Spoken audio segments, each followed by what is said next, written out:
welcome to Local Women Podcast. I'm Emma Heaney, and today I'm delighted to be joined by Therese Hair and Wig Boutique. Therese, would you like to explain your business concept to me?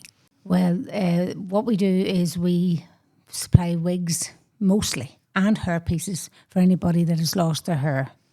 So it's basically that, you know, and there's a varied amount of people we see.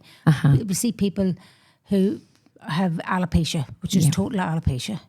Then we see people who are going through chemotherapy. That's another area of the business. Then we see people with just very thin hair of them.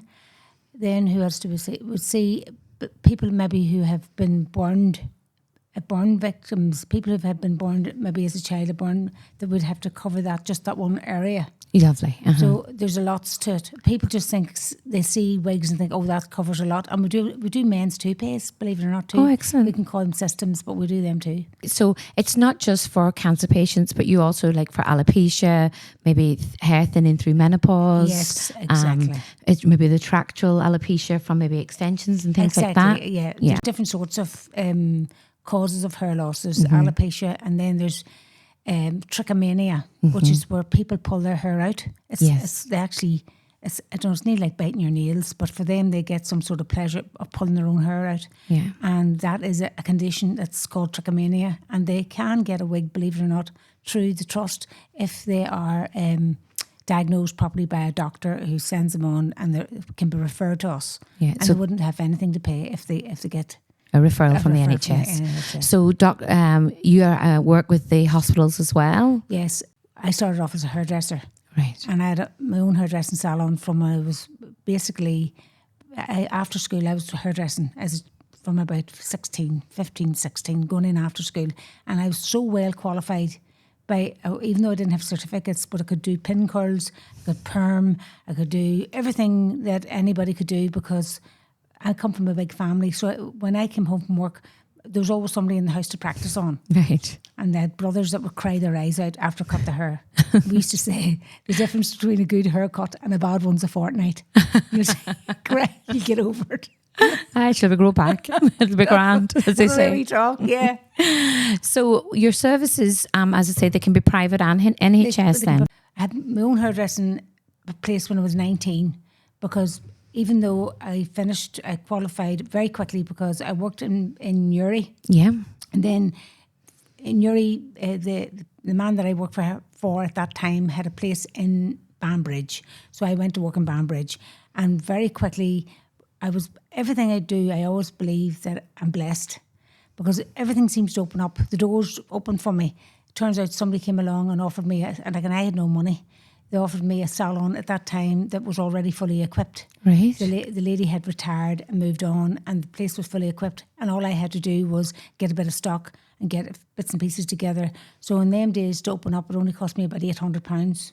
And even that £800 in them days, like I was going back, I would have went away and bought things, everything second hand. I'm not one that's flashy. I would make things do and make it look the part, and think, because I'm always afraid of debt. Yes. It's the way I am. Like when you come from a big family, you're always afraid. So you're afraid to take a risk. So luckily enough for me, it always paid off. So from I was 19 right up until I was about 37, 38, I had the business in Banbridge, and it just expanded. And I had 20 girls working for me at one time. And I had a beauty salon, and I had sunbeds, I had everything. And then my husband, he came along, but he's mathematical, which I'm not.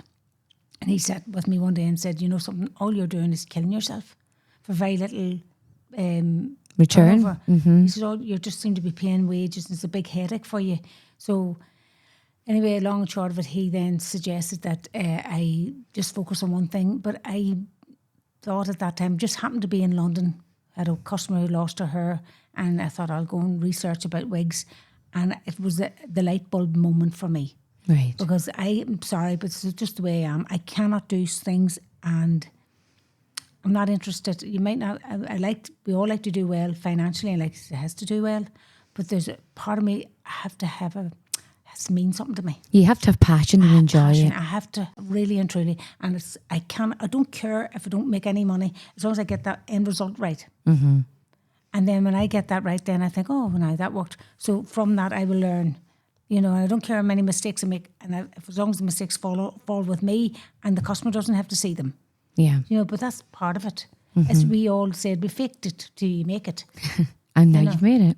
Thanks be to God. And we're all. You never know. Every day is a school day. That's it. Absolutely. The day you stop learning is a sad day. I agree. So do you make the wigs, or do you customise the wigs and the hair pieces? When I first started, I was only dealing with one manufacturer at that time, and he was English. And then patients were coming because I naturally advertised. And when people were coming into the salon and I looked at what they were wearing, I said, I'm sorry, what you're wearing is better than what I'm giving you. Right. So give me the name of it. And then I would do all the research. And going back in the 80s, when we didn't have your computers and we didn't have all that. But again, I still think it was down to divine providence. My sister was married to a German, and I was able to ring him and say, I'm ringing this number and I don't understand the language. And I knew you speak several languages. And I knew the way they were speaking, there were numbers. I says, I know that's numbers they're calling out to me. So sure enough, he was able to put it into English, and I was able to ring the company, get speaking to somebody who understands my Irish English. That's great. And I have, even now that I ring Germany, I buy from all over the world now. I buy from Germany, I buy from Vietnam, I buy from America, I buy from everywhere. Lovely.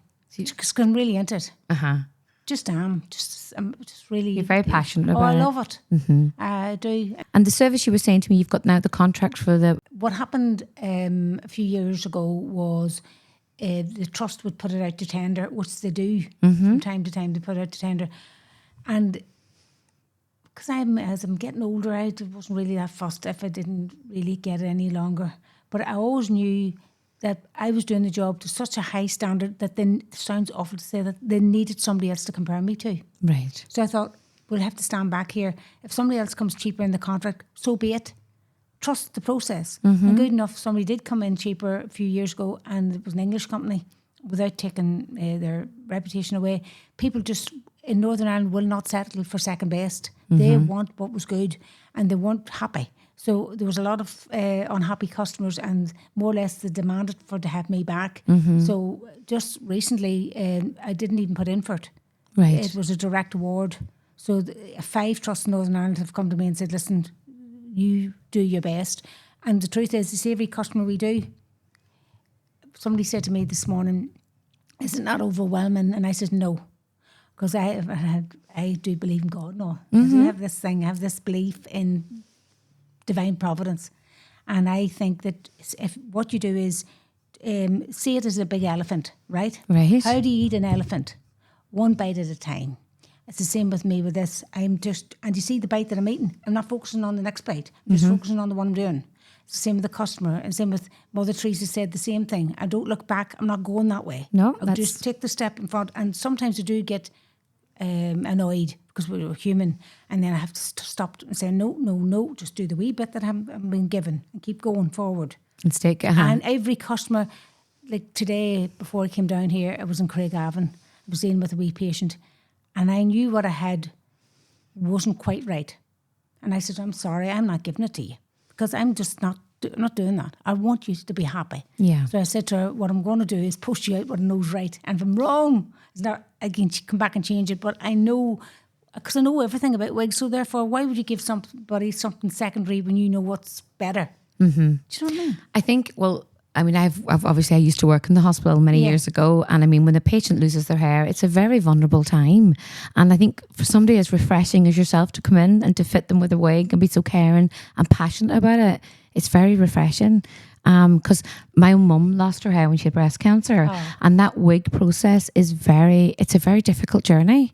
You go through a roller coaster of emotions, and you are completely refreshing. I mean, the patients are blessed to have you now, I must say.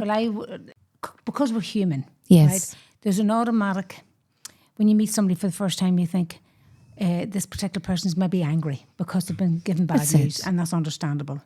Then there are people that comes in and you just can't figure them out. You know, it's like when they're peeling pieces of an onion to figure out what way can I get the best of this person. But ultimately, I would say there are some people that I find, oh goodness, this is a difficult one. But no, I find it a challenge. There's a wee twisted part of me. Well, we'll not let it beat me. No. Do you know what I mean? Like last week we were told there was a lady, and I got a phone call from Alton Gavin to say, before they sent the patient over, you're going to deal with this. It's a hard one for you. And I said, oh, God, I look forward to that. And I knew myself when I got talking to her that the crate, as we were saying, Yuri, because we talk ordinary, the crate was just needed somebody to listen to her. That's it. And when I was talking to her for a while, and I said, listen, I understand totally what you're going through, because this is not my hair.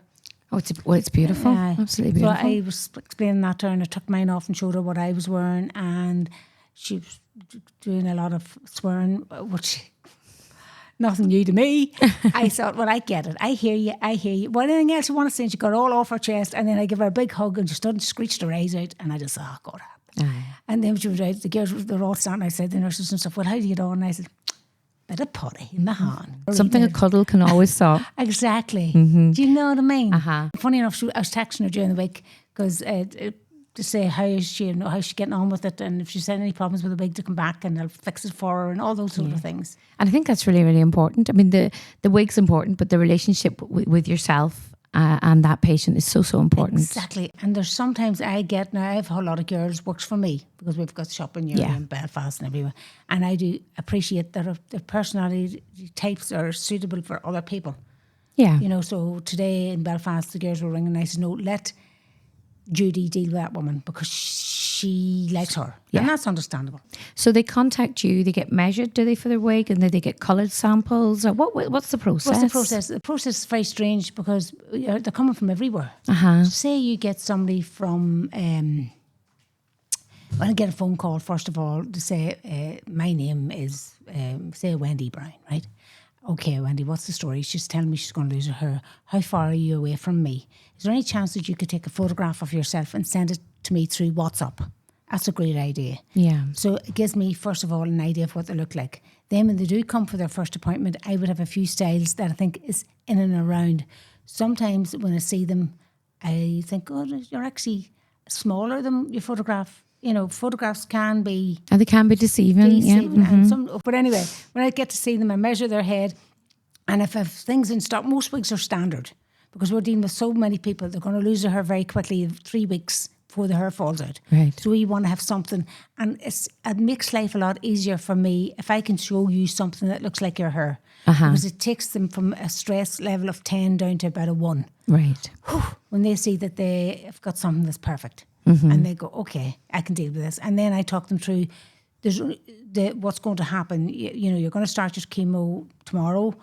So you've got 3 weeks from the day you start your chemo, 19 days exactly, and your hair's going to fall out. And if you find it too much, and it's not, just you come back to me. And I will guide you through the process. Because some people aren't mentally ready to deal with it. No, they're not. That's true. They're dealing with the diagnosis, they're dealing maybe with some surgery, and then the hair loss. Exactly. It's almost kick me when I'm down. And I get it. You know, I get it totally. You know, and even, it doesn't matter who you talk to. This is the loveliest thing about what we do. And any job that's caring in that way is no barrier. Yeah. There's no difference between a person that has disability to somebody who's a big fancy job. They're all the same. They come to me, they all break down and cry, and you get the vulnerable side of everybody. Yeah. And you realise, we're to tell you something, we're only passing through. Who are any of us? Just we get that side to people, and we hear the wee private stories, tell me everything. And whatever's told, and this is the truth, confidential. It does, honestly. Yeah. It's just completely... Whatever you say to me, I'll give you my advice at the time if I'm listening to you, but no, whatever's told to me at the time is all confidential. That's really good. I think that's really important as well. Because it is like counsellors almost too. And so they can get funding towards some of these wigs, is this correct? Thanks be to God. Now, this is the big key thing that Northern Ireland didn't have before, but they do have. They're very generous with their funding. Right. More than generous. Is that just for chemo patients or is it for alopecia? Cancer patients are allowed a very nice wig. Well, we don't, because the NHS have a budget and we're conscious of that, but we would give them a wig to the value of nearly £300. Right. They may not, some of the wigs may fall below that price, but if things right for the woman, you get the woman happy. Yes. That's the key thing. And then the alopecia patients they allow them more money, so they would get a human hair wig. Right. And some of the wigs and they get them totally free. There's some wigs are up to the value of about £1,700, and there's some wigs up to the value of £2,000 that I would, because I buy so much. That my buying power is very good. So when I get on to my wholesalers, the first thing I'll say is, "What I know all my customers. So if you said to me, I'd say, can I have 10 of them? Can I have 20 of that? Yeah. So I have a big stock. And they'll come then and they can do trials with you and try them on, and then. But usually, I always say to people, come with somebody that your family member. Somebody who can be honest with you. Yes, yeah. Although the truth is, because I know everything about wigs. There's a lot to it. I would say, okay, like this morning, some lady sent me a photograph, and you looking at her photograph, she's a small head. You looking at her, she just looks like a wee small person, and her hair looks fine. So the density has to be right. Right. The texture has to be right. The fit has to be right. You know, there's a lot to it. People just think, oh, it's and people can be lucky and buy one online on one of those websites, and I have to say, there's nothing wrong with that. It's lovely on you. But there's a lot to it. There's a lot more to the wigs fitting service than you just don't see. And do you offer the toppers as well? We do. That's what I'm wearing. Oh, right. It's beautiful. Yeah. It's really and natural. Mine is made of a polyurethane base, almost like skin, done the whole way over. Right. And because I've been wearing one for years, I'm constantly perfecting them. And so my good customers that have been coming into me for years, I'll say, try that one and see what you think. And then they'll come back and say, that hair and that wasn't just as good as that one. And over the years, that's how I do get the best hair they can get. Yeah. And, you know, sometimes we're not always sure where we're getting it from. We don't know where they're getting the hair from. You know, the sauce, is it ethical, the sauce of the hair and things as well? I know that's quite important. Yes, that's it. Yeah. I mean, I deal with a lot of patients that have had hair loss as well. I do a lot of hair restoration treatments myself. So I kind of understand the vulnerability. I think, to meet you is probably to love you. You're so kind, your nature. And that's really important for the patients as well. And you just mentioned just off camera that you actually do male treatments as well. You have, is it a topper for a man? What's it? Yeah, the men's systems. Now, systems, that's the name. System. I give you a laugh. When I went to America, I'm a part of the American Hair Loss Council, right? Okay, so I'm over in America, and I could listen to them, and the Americans always have a nicer word for stuff that we have an ordinary word for. What do you mean by that? It turns out they don't say toupee, because toupee has a nasty connotation. Well, so it they does. say systems. What is it all about system now? So I figured that one out. And then, so the key thing with that, now I have my phone, and at some time I'll let you see the ones that I do that are absolutely amazing. Perfect. And I mean amazing. But the key thing is that sometimes we're dealing with older men that have been coming to me for years, and they will not listen. They may be grey hair and their topper is black. And you're saying, hello, what planet are you on? You know what I mean? Waking up, you need to cover, your hair must match the piece, but someone will not listen to you. They won't listen. But I had a man last week, and I said to the wife, no disrespect, he's not getting that. She says, no, I refuse to do it. Trust me, if I cut it, and I'm going to cut it in the system, and if you don't like it after I've cut it, you don't have to take it. We'll go back to his black one. And sure enough, when it all cut in and all done, she said, oh my goodness. And I says, eat your heart out, Richard Gere. You look amazing. Nice white one. You know, he is white. Yeah. And didn't take away from him, made him look just as young. But this thing, it was irritating the life out of me. But then sometimes I have to say to myself, no disrespect, it's the customers are always right. And if they're paying, sure, and they want to go away with their black pieces not matching, just who cares? Keep them as long on. as you're happy. Aye. There's that too, you know. Yeah. So do you want to sort of let people know if they want to get in contact with you, the best way to get in contact? Well, I would say the best way, because we are very busy now. People do sometimes email me, but we get hundreds of emails, and I mean hundreds through that site, because we've got all the hospitals sending in stuff, and it can get lost. Yeah. I think your best is to phone. Right. Even if it's difficult to get through. Some my shop number, or I've never, because I'm ringing from the north, is 9033 2221. That's Belfast shop. Newry is 028 302 67925. It's the shop in Newry. Yeah. And I'm not joking you when I said I'm blessed. You see the girls that I have at the minute, they are, I call them the dream team. Brilliant. That's lovely to They're hear. lovely girls. They've just been blessed to have good staff. That's good. And is there much of a waiting list for you? No, because we'll always get you in somewhere, even if Right. it's to reassure you. Because you can take that. I'd say, come in, see me, show you what's available. And another thing is never feel you have to take anything. Yeah, there's no Because- pressure. No, and thanks be to goodness, I'm at that stage in my life. We don't have to do that anymore. That's good. You know. Yeah. Because, I mean, they are at a very vulnerable stage. I mean, to lose your hair and then, you could prey on the vulnerable, but it's really ethical and it's really refreshing to hear you say that. Equally now, we do have a consultation fee because we do. You have to. Do you know what happens sometimes? We can be, people can come in and I'm thinking to myself, I shouldn't say it, but time wasting us. Mm-hmm. You know, maybe young girls from school wanting to, before they get the haircut, to try on a blonde wig or ring, and I'm thinking, we haven't time for this. No. So once they know that there's a fitting fee involved, and I would say that will come off the price of the wig if you come back. But once they hear that, then it takes out the people, the genuine ones from the people who just wants a different hairstyle. You know what I mean? And I think that's fair enough. That's fair You know, and it's to respect your time. Exactly. Well, I want to thank you very much for the interview. happy enough. And it's lovely to be talking to you. Absolutely lovely. Thank you.